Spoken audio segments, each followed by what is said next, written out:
बिस्मिल्लाहिर्रहमानिर्रहीम। The blank page official में आपको खुशामदीद कहते हैं। अगर आप नए हैं इस चैनल पर तो सब्सक्राइब ज़रूर करिएगा और बेल आइकन को प्रेस करना ना भूलिएगा। नादरीन, जब दो इक्वल सुपर पावर्स के दरमियान जंगें छिड़ती हैं तो वो नॉर्मली हॉट वॉर्स नहीं होती, कोल्ड वॉर्स ही होती हैं। हॉट वॉर्स इसीलिए नहीं होती क्योंकि फिर वो जंग का चूँकि कंट्रोल किसी के पास नहीं रहता तो इसको न्यूक्लियर में कन्वर्ट होने का ख़तरा हमेशा रहता है। इसीलिए दो इक्वल सुपर पावर्स हमेशा कोशिश करती हैं कि जंगें जो हैं उनके दरमियान वो हॉट वॉर में कन्वर्ट ना हो, कोल्ड वॉर ही रहें। अब कोल्ड वॉर का मतलब ये होता है बेसिकली कि डायरेक्ट दू बदू लड़ाई छेड़ने के अलावा जितने भी हरबे हैं वो ये एक दूसरे के ख़िलाफ़ इस्तेमाल करते हैं। मेनली ये कि जो दूसरे मुल्क हैं ना, छोटे मुल्क, उनको एक दूसरे के ख़िलाफ़ ये यूज़ करते रहते हैं। इसीलिए इसको कोल्ड वॉर का नाम दिया गया था। सोवियत यूनियन और अमेरिका के दरमियान हमने कोल्ड वॉर एक देखी जो कि अमेरिका ने जीती, उसके अंदर भी यही हुआ। और अब एक दूसरी कोल्ड वॉर चल रही है जो कि चाइना और अमेरिका के दरमियान है।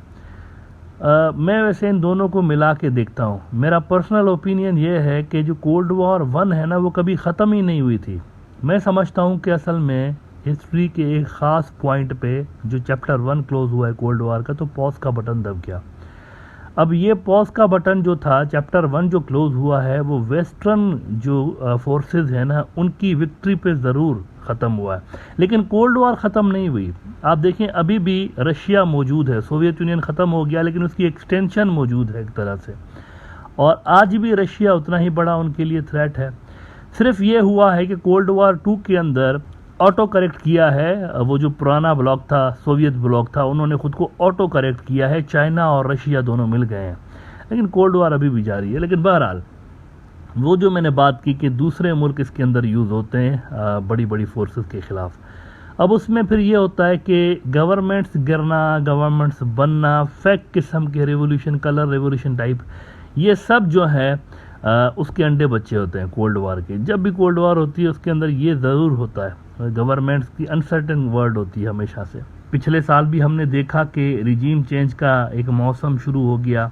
कज़ाकिस्तान के अंदर एक फेल्ड अटैम्प्ट हुई रिजीम चेंज करने की, जिसको मॉस्को वालों ने आकर और फिर प्रिवेंट किया था। फिर हमने देखा कि श्रीलंका के अंदर रिजीम चेंज हो गई, म्यांमार के अंदर रिजीम चेंज हो गई, पाकिस्तान के अंदर रिजीम चेंज हो गई। ऐसे में गुज़िश्ता साल मैंने एक ब्रॉडर व्यू के अंदर एपिसोड किया था 5 अप्रैल को 2022 में कि America is working to change regime in Bangladesh too, India might help them. ये ज़रूर आप देखिएगा, अगर आपने एपिसोड नहीं देखा ज़रूर देखिएगा। अच्छा, बहुत सारे लोगों ने कहा कि नहीं ऐसा नहीं हो रहा, इट इज़ नॉट पॉसिबल वगैरह वगैरह, लेकिन 16 जनवरी को, फिर जनवरी 2023 इसी साल के शुरू में क्या होता है कि वो बंदा बांग्लादेश आता है, टॉप अमेरिकन डिप्लोमेट, जिसको Imran Khan regime change master कहता है। पाकिस्तान का जो फॉर्मर प्राइम मिनिस्टर है इमरान खान, उन्होंने डायरेक्टली जलसों में नाम लिया था एक अमेरिकन डिप्लोमेट का, डोनाल्ड लू का, और इमरान खान ने कहा था कि डोनाल्ड लू ने धमकी लगाई थी।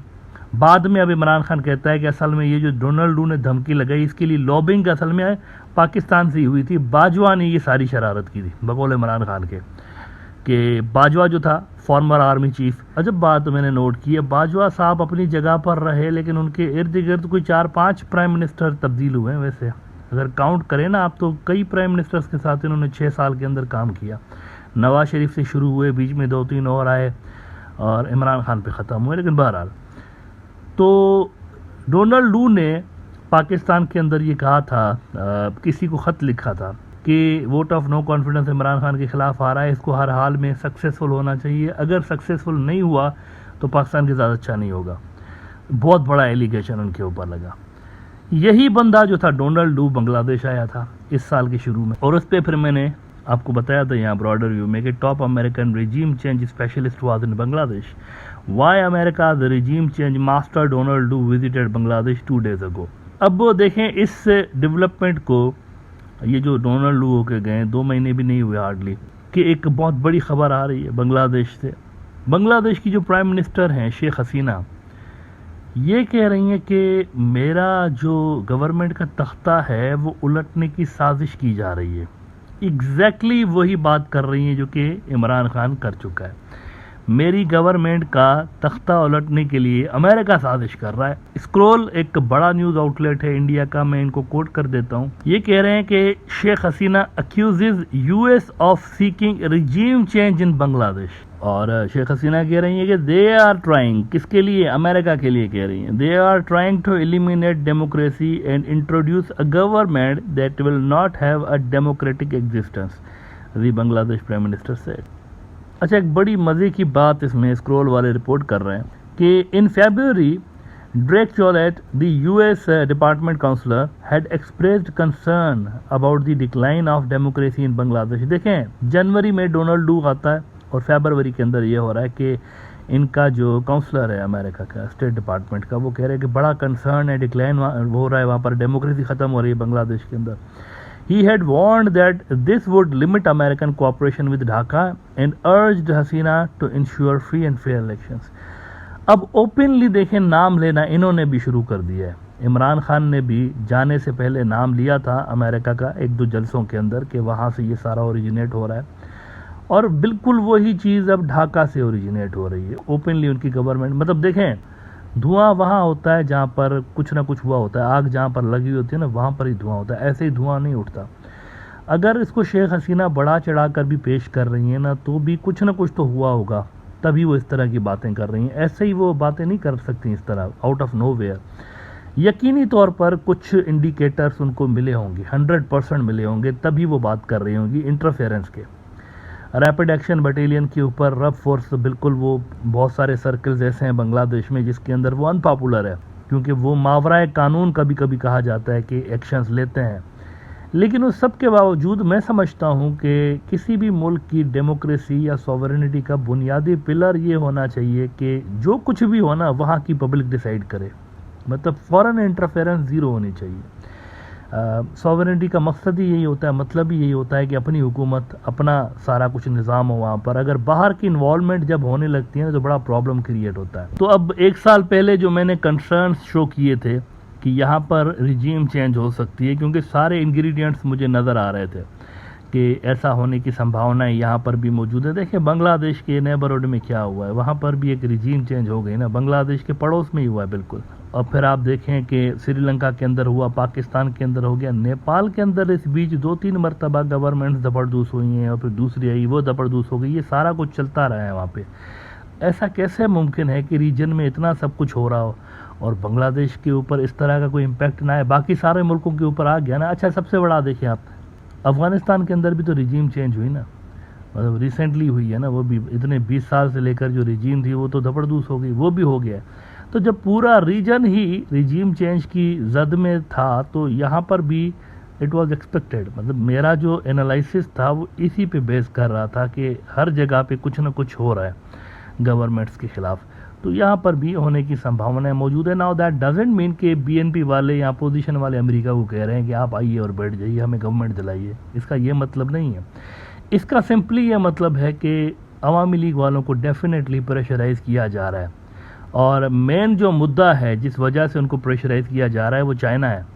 उनको कहा जा रहा है कि आप अपने जो टाइज़ हैं वो लिमिटेड कर दें चाइना के साथ। बिल्कुल वही सूरत हाल है जो कि पाकिस्तान के अंदर है।